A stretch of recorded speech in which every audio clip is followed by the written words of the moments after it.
ഈ ലോകത്തിലെ ഏറ്റവും വലിയ വെല്ലുവിളി നിറഞ്ഞൊരു കാലഘട്ടമാണ് യുവത്വത്തിൻ്റെ കാലഘട്ടം എന്നത്. പ്രത്യേകിച്ച് ഒത്തിരിയേറെ മനോഹരമായിട്ടുള്ള ഒരു സമയമാണ് യുവത്വം എന്നുള്ളത്. അതുപോലെ തന്നെ ഒത്തിരിയേറെ വെല്ലുവിളികളും ഈ കാലഘട്ടത്തിൽ യുവാക്കൾ നേരിടുന്നുണ്ട്. അപ്പോൾ എൻ്റെ പ്രിയപ്പെട്ടവരെ, മനസ്സേ ശാന്തമാകൂ എന്ന ഈ ഒരു പ്രോഗ്രാമിലൂടെ ഇന്നത്തെ യുവജനങ്ങൾ ഈ ലോകത്തിൽ ജീവിക്കുമ്പോൾ അവരുടെ ചില പ്രത്യേകതകൾ, അവർ നേരിടുന്ന വെല്ലുവിളികൾ, അതിനെ എങ്ങനെ അതിജീവിക്കണം എന്നൊക്കെ നമ്മൾ ഇന്ന് ഒരല്പസമയം ചിന്തിക്കുന്നത് നല്ലതായിരിക്കും. ഏറ്റവും പ്രധാനമായിട്ട് നമ്മൾ മനസ്സിലാക്കേണ്ടത്, യുവജനങ്ങളിലെ പ്രത്യേകതകളെക്കുറിച്ച് നമ്മൾ ചിന്തിക്കുമ്പോൾ ആദ്യം നമ്മുടെ മനസ്സിലേക്ക് കടന്നു വരുന്നത് ഏറ്റവും നല്ല ബുദ്ധിയുടെ സമയമാണ്. ഒരു കുട്ടിയെ സംബന്ധിച്ചിടത്തോളം അവൻ ആ വ്യക്തിയിലേക്ക് കടന്നു പോകുന്ന ഒരു അവസരത്തിൽ എത്രമാത്രം ഈശ്വരനിൽ അവനിൽ കൊടുത്തിരിക്കുന്ന ആ ബുദ്ധി, ഇൻ്റലിജൻസ്, നോളജ്, വിസ്ഡം, ഇതിനെയൊക്കെ എത്രത്തോളം മനോഹരമാക്കി അവന് മാറ്റാൻ സാധിക്കുന്നുവോ അത്രത്തോളം അവൻ്റെ ജീവിതത്തിൻ്റെ ലക്ഷ്യത്തിലേക്ക് എത്തിച്ചേരുവാൻ സാധിക്കും. ഇന്ന് പല കുട്ടികൾക്കും ഈശ്വരൻ തന്നിരിക്കുന്ന ആ ബുദ്ധിയെ തിരിച്ചറിയുവാനോ ആ തിരിച്ചറിഞ്ഞിട്ട് ആനുപാതികമായി ജീവിക്കുവാനോ ഈ മക്കൾക്ക് സാധിക്കുന്നില്ല. നല്ല സമയമാണ് തൻ്റെ ലക്ഷ്യത്തിലെത്തിച്ചേരുവാനായിട്ട്, പഠനത്തിനെ ഷാർപ്പാക്കുവാനും വളരുവാനും വളർന്ന് ലക്ഷ്യത്തിലെത്തുവാനും സാധിക്കുന്ന ഒരു ക്വാളിറ്റിയുടെ ടൈമാണ് യുവത്വം എന്ന് പറയുന്നത്. അതോടൊപ്പം തന്നെ ഈ ഒരു സമയം ഒത്തിരി നല്ല സ്റ്റാമിനയുടെ സമയമാണ്.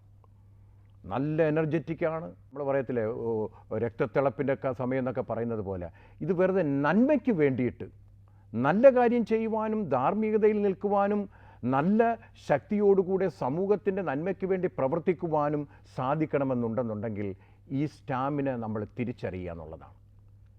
ഇത് ഈശ്വരനോട് ചേർന്ന് നിൽക്കുക, പ്രകൃതിയോട് ചേർന്ന് നിൽക്കുക, സ്വന്തം കഴിവിനെ റെക്കഗ്നൈസ് ചെയ്യുക, ആ റെക്കഗ്നൈസ് ചെയ്തതിനെ വിശ്വസിക്കുക, ആ വിശ്വസിക്കുന്നതിനെ ജീവിതത്തിൻ്റെ ഭാഗമാക്കുക. അങ്ങനെ വരുമ്പോൾ പ്രിയപ്പെട്ടവരെ, യുവജനങ്ങൾക്ക് ഈ സ്റ്റാമിനയുടെ കാലഘട്ടം നന്മയുടേതാക്കി മാറ്റുവാനായിട്ട് ഈ മക്കൾക്ക് സാധിക്കും. അതോടൊപ്പം തന്നെ മറ്റൊരു പ്രത്യേകതയാണ് ഐഡൻറ്റിറ്റി തിരിച്ചറിയുന്ന ഒരു സമയം. ഐഡൻറ്റിറ്റി തിരിച്ചറിയുക എന്ന് പറഞ്ഞു കഴിഞ്ഞാൽ ചില സമയത്ത് ഈ യുവജനങ്ങൾക്കുണ്ടാകുന്നത് ഒരു ഐഡൻറ്റിറ്റി കൺഫ്യൂഷനാണ്. ചില കാര്യങ്ങൾ മാതാപിതാക്കൾ ഏൽപ്പിക്കുമ്പോൾ കുട്ടികളോട് പറയും, നീ കുട്ടിയല്ല, നീ വലിയ ആളാണ്, വ്യക്തിയാണ്. എന്നാൽ മറ്റു ചില കാര്യങ്ങൾ മാതാപിതാക്കൾ ഇൻട്രസ്റ്റ് ചെയ്യുമ്പോൾ പറയും, പറയുന്നങ്ങ് കേട്ടാൽ മാത്രം മതി, ഞങ്ങളിവിടെ ഉണ്ട്, കാരണം അവർ പറയുന്നങ്ങ് കേട്ടാൽ മാത്രം മതി.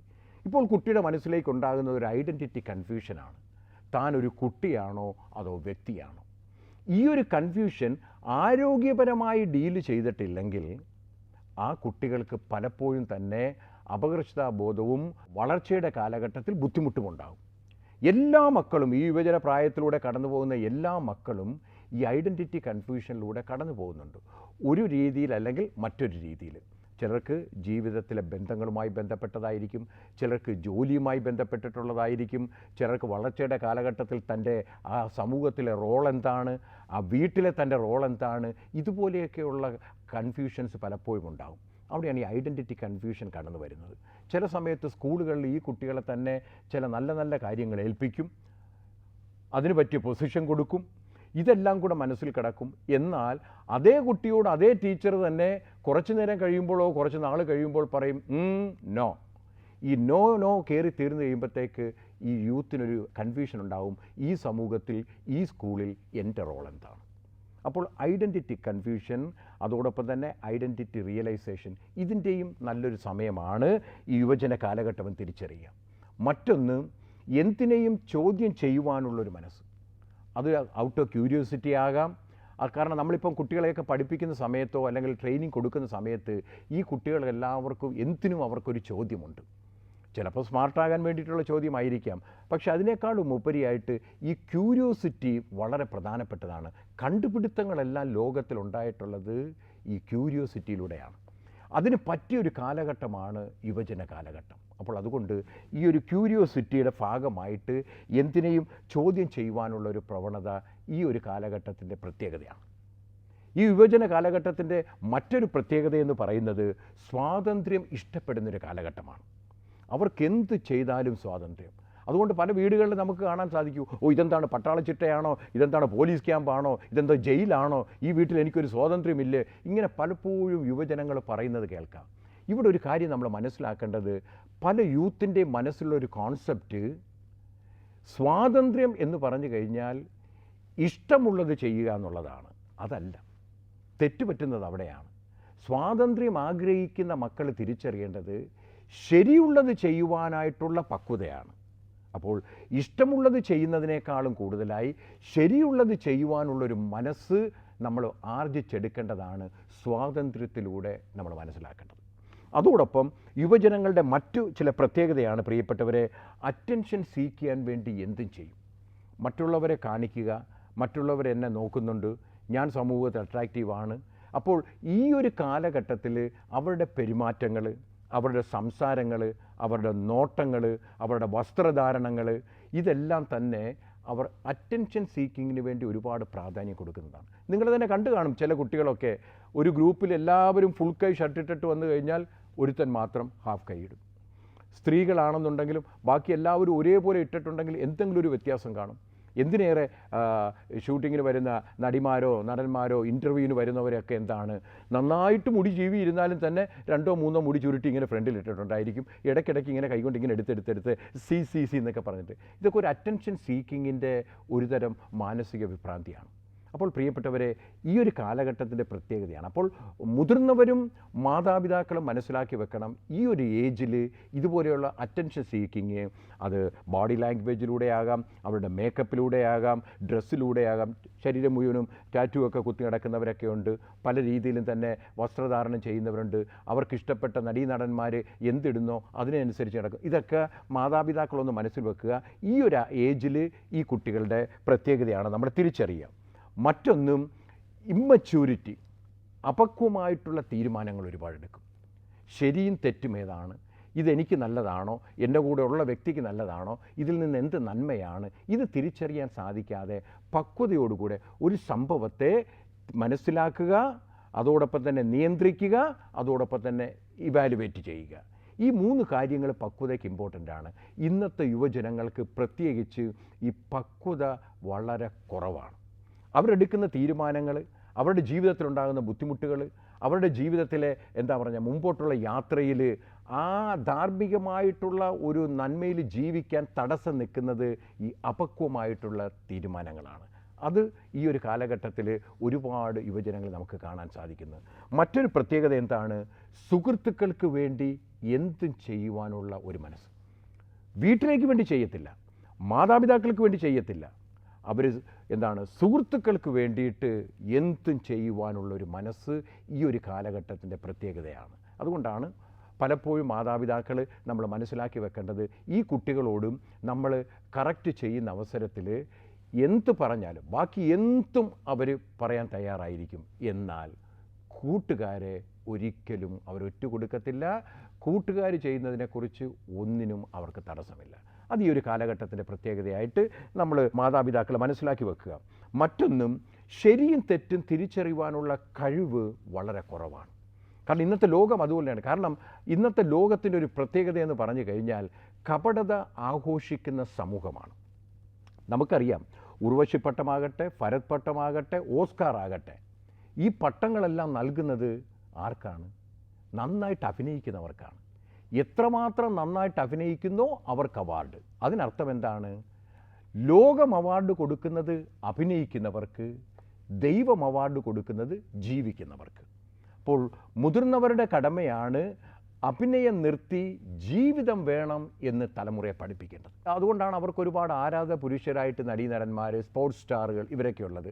അപ്പോൾ അവരേത് ഡ്രസ്സ് ഇടുന്നോ അതിടും, അവരേത് രീതിയിൽ ഹെയർ കട്ട് ചെയ്യുന്നോ അതിടും. അപ്പോൾ അവർ ചെയ്യുന്നത് നന്മയാണ് എന്നൊരു ചിന്ത മാത്രം വരുന്നത്. അവർ സിഗരറ്റ് വലിക്കുകയാണെങ്കിൽ ഇവരും സിഗരറ്റ് വലിക്കും, അവർ വെള്ളമടിക്കുന്ന രീതിയിൽ ഇവർ വെള്ളമടിക്കും. സോ അത് ഈ ശരി തെറ്റ് തിരിച്ചറിയാൻ സാധിക്കാത്ത അനുകരണത്തിൻ്റെ പിന്നാലെ പോകുന്നൊരു പ്രവണത ഈ യുവജന കാലഘട്ടത്തിൽ ഉണ്ട്. ഇത് മാതാപിതാക്കളും മുതിർന്നവരും മനസ്സിലാക്കിയാൽ ഈ യൂത്തിൻ്റെ ഒരു പ്രത്യേക ക്യാരക്ടറിസ്റ്റിക്സ് ആണെന്ന് നമുക്ക് അംഗീകരിക്കുക മനസ്സിലാക്കാനും സാധിക്കും. മറ്റ് ഈ ഒരു പ്രത്യേകത എന്ന് പറഞ്ഞു കഴിഞ്ഞാൽ തനിക്കൊരു കഴിവുമില്ല, ഈ കൊച്ചിന് ഈ ഉടുപ്പ് മതി എന്നൊരു ചിന്തയാണ്. പുതിയൊരു അറ്റംപ്റ്റിന് വേണ്ടി ഈ പഴയത് മാത്രം പിന്തുടർന്ന് പോകാതെ പുതിയ പാതകൾ വെട്ടി തുറക്കുവാനുള്ള ഒരു ചലഞ്ച് ഏറ്റെടുക്കുവാൻ ഇന്നത്തെ യുവജനങ്ങൾക്ക് ബുദ്ധിമുട്ടാണ്. ഇത് മാതാപിതാക്കൾ മനസ്സിലാകണം, ഇവർക്ക് ഈ ഒരു പ്രത്യേകത ഇവരിലുള്ളതെന്നുള്ളത്. അതോടൊപ്പം തന്നെ അന്ധമായിട്ട് ചിലരെ വിശ്വസിക്കും. അത് സുഹൃത്തുക്കളായിക്കൊള്ളട്ടെ, അതല്ലെങ്കിൽ തങ്ങൾക്കൊരു അല്പനേരം സന്തോഷം തന്ന വ്യക്തികളായിക്കൊള്ളട്ടെ, അവരെ അന്ധമായിട്ട് വിശ്വസിക്കുക എന്നുള്ളത് അവരുടെ ആ ഒരു ലക്ഷ്യമാണ്. അത് എത്ര കറക്റ്റ് ചെയ്താലും എന്ത് പറഞ്ഞാലും അവർക്ക് മറ്റൊന്നിനെ ഒരു ഓപ്ഷൻ ബി എന്ന് പറയുന്നത് ഈ മക്കൾക്ക് ബുദ്ധിമുട്ടാണ്. അതോടൊപ്പം തന്നെ ഹീറോ വർഷിപ്പ് ഒരുപാടുണ്ട്. കോണ്ടക്റ്റ് ഡിസോർഡറും ഒരുപാട് തെളിഞ്ഞു വരുന്നത്, അതായത് 18 വയസ്സ് എത്തുന്നതിന് മുമ്പ് കുട്ടികളിൽ കാണുന്ന വൈകല്യങ്ങളെ നമ്മൾ കോണ്ടക്റ്റ് ഡിസോർഡർ എന്നാണ് പറയുന്നത്. 18 വയസ്സ് കഴിഞ്ഞാൽ ആൻറ്റി സോഷ്യൽ ബിഹേവിയർ, മറ്റുള്ള കൊട്ടേഷൻ എന്നൊക്കെ നമ്മൾ പറയുന്നത് പോലെയുള്ള അവസ്ഥയിലേക്ക് മാറുന്നു. ഈ കോണ്ടക്റ്റ് ഡിസോർഡറും ഒരുപാട് കണ്ടെത്താൻ സാധിക്കുന്നത് യുവജനങ്ങളിലാണ്. അത് മിക്കവാറുമൊക്കെ കുഞ്ഞു പ്രായത്തിൽ തന്നെ ആരംഭിക്കുന്നു. വേണ്ട രീതിയിലുള്ള കറക്ഷൻ ലഭിച്ചിട്ടില്ല, വേണ്ട രീതിയിലുള്ള ഡിറക്ഷൻ ലഭിച്ചിട്ടില്ല. ഇങ്ങനെയുള്ള കുട്ടികൾ കോണ്ടക്റ്റ് ഡിസോർഡറിലേക്ക് പോകും. അതുകൊണ്ടാണ് ചില യുവജനങ്ങളുമായിട്ട് ഡീല് ചെയ്യുമ്പോഴത്തേ നമുക്കറിയാൻ സാധിക്കും, വായെടുത്താൽ ചീത്ത വിളിക്കുക, എന്തെങ്കിലും ഒരു സാധനം കിട്ടിയാൽ എറിഞ്ഞു പൊട്ടിക്കുക, അതല്ലെന്നുണ്ടെങ്കിൽ കയ്യിലൊരു പ്ലാസ്റ്റിക് കുപ്പി കിട്ടിക്കഴിഞ്ഞാൽ നിലത്തുനിന്ന് തട്ടി വരിക, കാണുന്ന മാവിലെല്ലാം എറിയുക, എവിടെയെങ്കിലുമൊക്കെ പേപ്പർ എന്തെങ്കിലുമൊക്കെ ഒട്ടിച്ച് വെച്ചിട്ടുണ്ടെന്നുണ്ടെങ്കിൽ അത് വലിച്ചു കീറുക, അതോടൊപ്പം തന്നെ ഇരിക്കുന്ന ഡെസ്കിൻ്റെ പുറത്ത് ബ്ലേഡ് കൊണ്ടോ മറ്റു പേപ്പർ കൊണ്ടോ ഉരച്ച് മാറ്റിയിട്ട് ഏതെങ്കിലും ഒരു പെൺകുട്ടിയുടെ പേര് പറഞ്ഞിട്ട് ഐ ലവ് യു എന്നൊക്കെ പറഞ്ഞിട്ടുള്ള സെൻറ്റൻസ് എഴുതുക. ഇതൊക്കെ കോണ്ടക്റ്റ് ഡിസോർഡറിൻ്റെ ഭാഗമാണ്. അപ്പോൾ ഈ യുവജന കാലഘട്ടത്തിൽ ഇവരുടെ ഒരു പ്രത്യേകതയാണ് ഈ കോണ്ടക്റ്റ് ഡിസോർഡർ ഒരുപാടുള്ളതാണ്. ഇതിനെ മാതാപിതാക്കൾ മനസ്സിലാക്കി കറക്റ്റ് ചെയ്യാനായിട്ട് സാധിക്കണം. അതോടൊപ്പം തന്നെ ഇന്ന് കണ്ടുവരുന്ന യുവജനങ്ങളിൽ കണ്ടുവരുന്ന മറ്റൊരു പ്രത്യേകതയാണ് ലാക്ക് ഓഫ് ക്ലെൻലിനെസ്. അവർക്ക് ക്ലെൻലിനെസ്സുമായി ബന്ധപ്പെട്ട ഒരു ബുദ്ധിമുട്ട്. എനിക്കറിയാവുന്ന കുട്ടികളുടെ മാതാപിതാക്കൾ വന്നിരുന്ന് പറയുന്നതാണ്, സാറേ പല്ലുപോലും തേക്കത്തില്ല ചില ദിവസങ്ങളിൽ, കുളിക്കുന്ന കാര്യം ബുദ്ധിമുട്ടാണ്, എത്ര നിർബന്ധിച്ചെന്ന് പറഞ്ഞാലും അതേ ഡ്രസ്സ് തന്നെ വീണ്ടും ഇട്ടിട്ട് നടക്കുക. അപ്പോൾ എന്താ പറയുക, cleaning material should be clean ചെയ്യുക എന്ന് മാതാപിതാക്കൾ പറഞ്ഞാൽ പുറത്ത് ചെരുപ്പ് അങ്ങോട്ടിടും, അകത്ത് കയറി നന്നായിട്ട് കാലങ്ങോട്ട് ഉരയ്ക്കും, വീണ്ടും വന്ന് അതേ ചെരുപ്പിട്ടിട്ട് വരും. കൈ കഴുകാനായിട്ട് ചെല്ലും, വാഷിംഗ് പ്ലേസ് തുറക്കും, വാഷ് ചെയ്യും, ആ കൈ കൊണ്ട് തന്നെ ആ കൊണ്ടുവന്ന അഴുക്കോടെ വീണ്ടും കയറും. അപ്പോൾ cleaning material also should be clean. അപ്പോൾ ഈ ഒരു അവസ്ഥയിൽ അവർക്ക് എന്താണ്, അവരിങ്ങനെ ഒരുമിച്ച് കൂടി. നിങ്ങൾക്ക് സംശയമുണ്ടെങ്കിൽ നമുക്കറിയാം, ഏതെങ്കിലും ഒരു ബോയ്സിൻ്റെ ഹോസ്റ്റലിലേക്ക് ഒന്ന് ചെന്ന് കയറി കഴിഞ്ഞാൽ നമുക്കറിയാൻ സാധിക്കും എത്രത്തോളം ഈ കുട്ടികൾക്ക് ആ ക്ലെൻനെസ് അവരുണ്ടെന്ന്. അവരുടെ മുറിയിലോട്ട് ചെന്ന് കഴിഞ്ഞാൽ ആ നടന്നു പോകുന്ന വരാന്തയിലൊക്കെ ഇതെല്ലാം കാണിപ്പിക്കുന്നതെന്ന് പറയുന്നത് ക്ലെൻലിനെസ് വളരെ കുറവുള്ള ഒരു കാലഘട്ടമാണ്. ഇത് മാതാപിതാക്കൾ മനസ്സിലാക്കണം. അതുപോലെ തന്നെ പ്രേമത്തിലേക്ക് അന്ധമായിട്ട് ചാടി വീഴാനുള്ളൊരു പ്രവണത ഈ ഒരു കാലഘട്ടത്തിൽ കൂടുതലാണ്. അത് തനിക്ക് നേടണം, കാണിച്ചു കൊടുക്കണം എന്ന രീതിയിലൊക്കെ ഇങ്ങനെ വാശി പിടിച്ചൊക്കെ ഇങ്ങനെ എത്ര കറക്ഷൻ ചെയ്താലും എത്ര അനുഭവത്തിൽ നിന്നും പാഠം പഠിക്കാതെ മുമ്പോട്ട് പോകുന്നതാണ്. ഇതും മാതാപിതാക്കളൊന്ന് മനസ്സിലാക്കണം. അതുപോലെ അഡ്വഞ്ചറസ് ഒരുപാട് ആഗ്രഹിക്കുന്ന സമയമാണ്. അതാണ് ടെറസിൻ്റെ മേളിൽ കയറുക, കുന്നിൻ്റെ മേളിൽ കയറുക, അതല്ലെന്നുണ്ടെങ്കിൽ മലയുടെ മേളിൽ കയറുക, അതുപോലെ സെൽഫി എടുക്കാനായിട്ട് ഡേഞ്ചറസ് രീതിയിൽ സെൽഫി എടുക്കുക. ഇതെല്ലാം അഡ്വഞ്ചറസ് ലൈഫ് ഈ ഒരു പ്രായത്തിലുണ്ടാകുന്ന ഒരു വ്യത്യാസമാണ്. അപ്പോൾ ഇങ്ങനെയുള്ള ചില പ്രത്യേകതകൾ മാതാപിതാക്കൾ മനസ്സിലാക്കി അതിന് അവർക്ക് ശരിയായ രീതിയിൽ ശ്രദ്ധിക്കേണ്ടത്, ആരോഗ്യപരമായിട്ടും അതോടൊപ്പം തന്നെ ആനുപാതികമായിട്ടും ഇതിനെ മനസ്സിലാക്കി പ്രതികരിക്കാനായിട്ടുള്ള മനസ്സ് ഈ കുട്ടികൾക്ക് കൊടുക്കണം. ആ പഠനമായിരിക്കണം ശ്രദ്ധിക്കേണ്ടത്. രണ്ട് കാര്യം, it should be healthy and it should be proportionate. അപ്പം ആരോഗ്യവും ആനുപാതികമായ രീതിയിൽ നമുക്ക് ഈ പ്രത്യേകതകളെ അഭിമുഖീകരിക്കാൻ സാധിക്കണം. സ്നേഹമുള്ളവരെ, അപ്പോൾ നമ്മൾ ഇത്രയും നേരം കണ്ടത് യുവജനങ്ങളിലെ ചില പ്രത്യേകതകൾ അല്ലെ ക്യാരക്ടറിസ്റ്റിക്സ് ആയിരുന്നു. ഇനി നമ്മൾ കാണാൻ പോകുന്നത് യുവജനങ്ങളിലെ ചില വെല്ലുവിളികളാണ്. ഈ ചലഞ്ചസുകൾ ഈ മക്കൾ ഈ നൂറ്റാണ്ടിൽ എങ്ങനെ നേരിടുന്നു എന്നതിനെ ആശ്രയിച്ചാണ് അവരുടെ ജീവിത വിജയം ഇരിക്കുന്നത്. പ്രത്യേകിച്ച് നമ്മൾ മനസ്സിലാക്കേണ്ട ഒരു ചലഞ്ചാണ് ഐഡൻറ്റിറ്റി ക്രൈസിസ്. എല്ലാ ചെറുപ്പക്കാരും കടന്നു പോകും. ചിലർ ഈ ഐഡൻറ്റിറ്റി ക്രൈസിസ് വളരെ നെഗറ്റീവായിട്ട് കൊണ്ടുപോകും. താൻ ഒരു കുട്ടിയിൽ നിന്നും വ്യക്തിയിലേക്ക് കടന്നു പോകുന്ന സമയത്ത് തൻ്റെ ജീവിതത്തിൽ ഉണ്ടാകുന്ന ശാരീരിക, വൈകാരിക, മാനസിക, ആത്മീയമായിട്ടുള്ള വെല്ലുവിളികളെ ഏത് രീതിയിൽ ഈ കുഞ്ഞ് കൈകാര്യം ചെയ്യണമെന്ന് മാതാപിതാക്കൾ മനസ്സിലാക്കി അവരെ പഠിപ്പിക്കേണ്ടിയിരിക്കുന്നു. അതോടൊപ്പം തന്നെ ഈ കാലഘട്ടത്തിൻ്റെ ചെറുപ്പക്കാരിലെ മറ്റൊരു വെല്ലുവിളിയാണ് സ്ലീപ്പിംഗ് ഡിസോർഡേഴ്സ്, ഉറക്കവുമായി ബന്ധപ്പെട്ടത്. കോവിഡ് അനന്തരം ഏറ്റവും കൂടുതൽ വ്യക്തികൾക്കും യുവജനങ്ങൾക്കുമുള്ള ഒന്നാണ് ഈ സിർക്കാഡിയം റിതം ഡിസോർഡർ എന്ന് പറഞ്ഞ്. രാത്രി മുഴുവനും തന്നെ മൊബൈൽ കാണുക, വായിക്കുക, ഗെയിം കളിക്കുക, ഇതെല്ലാമായി തീർന്നിട്ട് പകൽ കിടന്നുറങ്ങുക. അങ്ങനെ ഡേ ആൻഡ് നൈറ്റ് തന്നെ ചില കുട്ടികൾക്ക് തിരിച്ചു പോകുന്നു. അതോടൊപ്പം തന്നെ ഉറക്കം നഷ്ടപ്പെട്ടു പോകുന്ന, ഉറക്കമില്ലാത്ത അവസ്ഥ. അപ്പോൾ ഇന്നത്തെ യുവജനങ്ങൾ നേരിടുന്ന വളരെ പ്രധാനപ്പെട്ട 2 മേഖലകളാണിത്. എന്താണ്? ഉറക്കവുമായി ബന്ധപ്പെട്ടത്. ഇനി ചില കുട്ടികളെ സംബന്ധിച്ചിടത്തോളം അമിത ഉറക്കം അവരുടെ ജീവിതത്തിൻ്റെ വേദനകളെയും വിഷമങ്ങളെയും അവരുടെ ജീവിതത്തിൻ്റെ വെല്ലുവിളികളെയും അതിജീവിക്കാനുള്ള ഒരു ടെക്നിക്കായിട്ടും ചില യുവജനങ്ങൾ ഉപയോഗിക്കുന്നുണ്ട്. അത് തെറ്റാണ്. അവർക്ക് എന്തെങ്കിലും ബുദ്ധിമുട്ടുണ്ടെങ്കിൽ പിന്നെ ഉറങ്ങി തീർക്കുക എന്നുള്ളതാണ്. ചില കുട്ടികളെ സംബന്ധിച്ചിടത്തോളം ഉറക്കമില്ല. അപ്പോൾ ഉറക്കവുമായി ബന്ധപ്പെട്ട് ഇനി മറ്റു ചില കുട്ടികളുടെ വെല്ലുവിളികൾ ഭക്ഷണവുമായി ബന്ധപ്പെട്ട ഈറ്റിംഗ് ഡിസോർഡറാണ്. ഒന്നുകിൽ അവർ കഴിക്കാൻ തുടങ്ങിക്കഴിഞ്ഞാൽ ശരിക്കും കഴിക്കും. ചില കുട്ടികൾ ഡ്രിങ്ക്സിനോട് അഡിക്റ്റഡായി തീർന്നു കഴിഞ്ഞാൽ ഇല്ലെന്നുണ്ടെങ്കിൽ ഇല്ല, 40 ദിവസം ഉപവസിക്കും, 25 ദിവസം ഉപവസിക്കും, 26ാമത്തെ ദിവസം അവർ കംപ്ലീറ്റ്ലി കുടിച്ച് തീർക്കും. അപ്പോൾ ചില ആൾക്ക് ഇത് ബിഞ്ച് ഈറ്റിംഗ്, ബിഞ്ച് ഡ്രിങ്കിങ് എന്ന് പറയും. മറ്റു ചില കുട്ടികൾക്ക് എന്താണ്, പൊണ്ണത്തടി അമിതമായിട്ടുള്ളത്, ഒബേസിറ്റി, ബോഡി മാസ് ഇൻഡെക്സിൽ 30.3 കൂടുതലുണ്ടെന്നുണ്ടെങ്കിൽ നമ്മൾ ഒബേസിറ്റി എന്ന ഒരു അവസ്ഥയിലേക്ക് ഇവരെ നമ്മൾ മാറ്റും. ഈ കുട്ടികൾക്ക് പൊണ്ണത്തടി ബുദ്ധിമുട്ടായിട്ട് മാറുന്നു.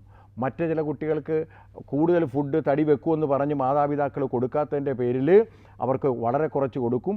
രാത്രി ആകുമ്പോഴത്തേക്ക് ഇവർ വന്ന് മാതാപിതാക്കൾ ഉറങ്ങിത്തീരുമ്പോഴത്തേക്ക് ഫ്രിഡ്ജിലോ പുറത്തോ ഇരിക്കുന്ന ആഹാരം തിന്നുന്നൊരവസ്ഥയുണ്ട്. നൈറ്റ് ഈറ്റിംഗ് സിൻഡ്രം എന്നൊക്കെ പറയും. സോ ഇതും ചില കുട്ടികൾ. ഇനി യുവജനങ്ങളിൽ ഇതിനേക്കാളും കൂടുതലായി കാണാൻ സാധിക്കുന്നതാണ് അനോറക്സിയ നെർവോസ എന്നൊരവസ്ഥ. ഈ എല്ലുകൾ ഇങ്ങനെ തെള്ളി നിൽക്കുന്ന ചില കുട്ടികൾ, അത് ബ്യൂട്ടി സ്പോട്ട് എന്നൊക്കെ പറയുന്നതൊക്കെയാണ്. ആക്ച്വലി പ്രിയപ്പെട്ടവരെ, ഇത് അനോറക്സിയ നെർവോസ എന്നൊരു ശാരീരിക രോഗമാണ്. തങ്ങൾക്കുണ്ടായിരിക്കുന്ന വെയ്റ്റിനേക്കാളും 10%, 15% കുറവായിരിക്കും. ഒരാളുടെ പ്രായം അനുസരിച്ച്, ഒരാളുടെ പൊക്കം, ഇതൊക്കെ വെച്ച് നമ്മൾ നോക്കുമ്പോൾ എത്ര ഉണ്ടായിരിക്കണമെന്ന് നമുക്കറിയാം ഒരു വ്യക്തിയുടെ വെയ്റ്റ്. അതിനാനുപാതികമായിട്ട് വരത്തില്ല. ഇവർ ഭക്ഷിക്കത്തില്ല. ഇവർ വെയ്റ്റ് കുറച്ച് സ്ലിം ബ്യൂട്ടി എന്നുള്ള ഒരു സോ കോൾഡ് പേരിൻ്റെ ബാക്ക്ഗ്രൗണ്ടിൽ ആഹാരം കഴിക്കാതിരിക്കുന്നു. അപ്പോൾ അവരെ തിരിച്ചറിയാൻ, മുടി ഈരാതെ തന്നെ കൊഴിഞ്ഞു പോവുക, നഖം തന്നെ ഒടിഞ്ഞു വീഴുക, കോൾഡ്, AC, തണുപ്പ് ഇതങ്ങോട്ട് ഉൾക്കൊള്ളാൻ പറ്റുന്നില്ല. അതോടൊപ്പം തന്നെ അവരുടെ ശരീരത്തിലെ മെൻസ്ട്രൽ കോംപ്ലിക്കേഷൻസ്, ഇങ്ങനെയൊക്കെ ഉള്ള ബുദ്ധിമുട്ടിൽ നിന്ന് നമുക്ക് തിരിച്ചറിയാൻ സാധിക്കും ഒരു കുട്ടി അനോറക്സിയ നെർവോസ ആണെന്ന്. വളരെ ആൻറ്റിനെ പോലെ ഇങ്ങനെ മെലിഞ്ഞിരിക്കുന്നതാണ്. പക്ഷേ ഇന്ന് അത് പലരും തന്നെ സിനിമാ നടിമാരെ റോൾ മോഡൽ എടുത്തിട്ട് അതൊരു ഫാഷനായിട്ട് മാറ്റുന്നുണ്ട്. അപ്പോൾ അതും എന്താണ്, വലിയൊരു അപകടം പിടിച്ച ഈറ്റിംഗ് ഡിസോർഡറാണ്. അതോടൊപ്പം തന്നെ ഈ മറ്റ് ചില കുട്ടികൾക്ക് ബുളിമിയ നെർവോസ, തിന്ന് ബുള്ളിനെ പോലെ വീർത്തു വരുന്നൊരവസ്ഥ, ഇതും ഒരു അപകടം പിടിച്ച രോഗാവസ്ഥയാണ്. അങ്ങനെ ചില കുട്ടികൾക്ക് ഈറ്റിംഗ് ഡിസോർഡേഴ്സ് ഈ കാലഘട്ടത്തിൽ വലിയൊരു വെല്ലുവിളിയായിട്ട് മാറുന്നുണ്ട്. അതോടൊപ്പം തന്നെ നമ്മൾ മനസ്സിലാക്കേണ്ട മറ്റൊന്നാണ് സെക്ഷുവൽ അട്രാക്ഷൻ, അതോടൊപ്പം തന്നെ സെക്ഷുവൽ അബ്യൂസ്. ഏറ്റവും കൂടുതൽ ഇന്നത്തെ സമൂഹത്തിൽ നമ്മൾ കണ്ടുവരുന്ന അല്ലെങ്കിൽ അഭിമുഖീകരിക്കുന്ന വലിയ മാതാപിതാക്കളുടെ ഒരു ചലഞ്ചാണ് ഈ ലൈംഗികമായിട്ടുള്ള ദുരുപയോഗങ്ങൾ. അതോടൊപ്പം തന്നെ യഥാർത്ഥമായിട്ടുള്ള ആ ഒരു സെക്ഷുവൽ എഡ്യൂക്കേഷൻ കിട്ടാത്തത് കൊണ്ട് ശരിയേത് തെറ്റേത്, ഗുഡ് ടച്ച് ഏത് ബാഡ് ടച്ച് ഏതെന്നുള്ള തിരിച്ചറിവൊക്കെ നഷ്ടപ്പെടുന്നത് കാരണം ഒത്തിരിയേറെ ലൈംഗികമായിട്ടുള്ള ദുരുപയോഗം നടക്കുന്നുണ്ട്. വീടുകളിൻ്റെ ഇൻസെക്റ്റ് എന്ന് സൈക്കോളജിയിൽ പറയുന്നത് പോലെ ബന്ധുമിത്രാദികൾ, കുടുംബാംഗങ്ങൾ തന്നെ കുട്ടികളെ ലൈംഗികമായിട്ട് ദുരുപയോഗം ചെയ്യുന്നൊരവസ്ഥ.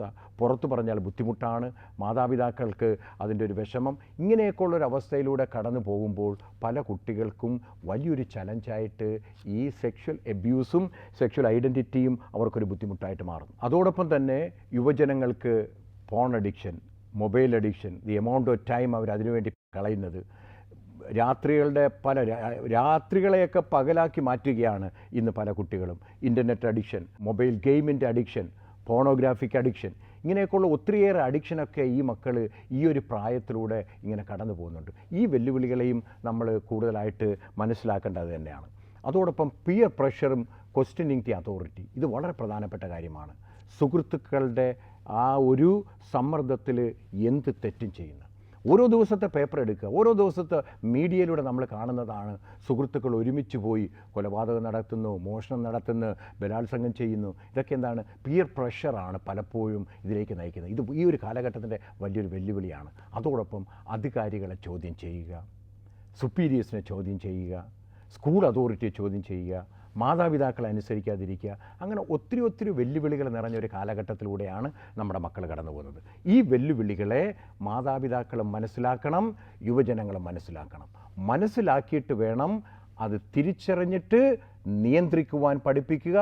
അതോടൊപ്പം നമ്മൾ എടുക്കുന്ന സ്റ്റാൻഡുകൾ എത്രത്തോളം നന്മയുള്ളതാണ്, തിന്മയുള്ളതാണ്, അതെനിക്കും ദി അതർ പാർട്ടിക്കും ആരോഗ്യപരവുമായിരിക്കണം.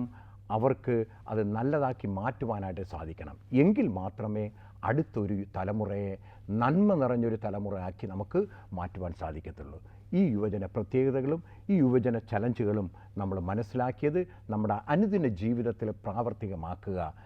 നന്മയെ ലക്ഷ്യം വെച്ചുകൊണ്ട് നല്ല മാർഗങ്ങളിലൂടെ ജീവിത ലക്ഷ്യത്തിലേക്ക് എത്തിച്ചേരുവാൻ യുവജനങ്ങൾക്ക് സാധിക്കട്ടെ.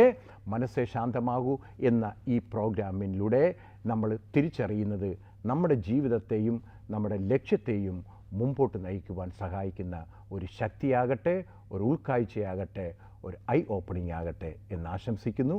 ഏവർക്കും നന്ദി.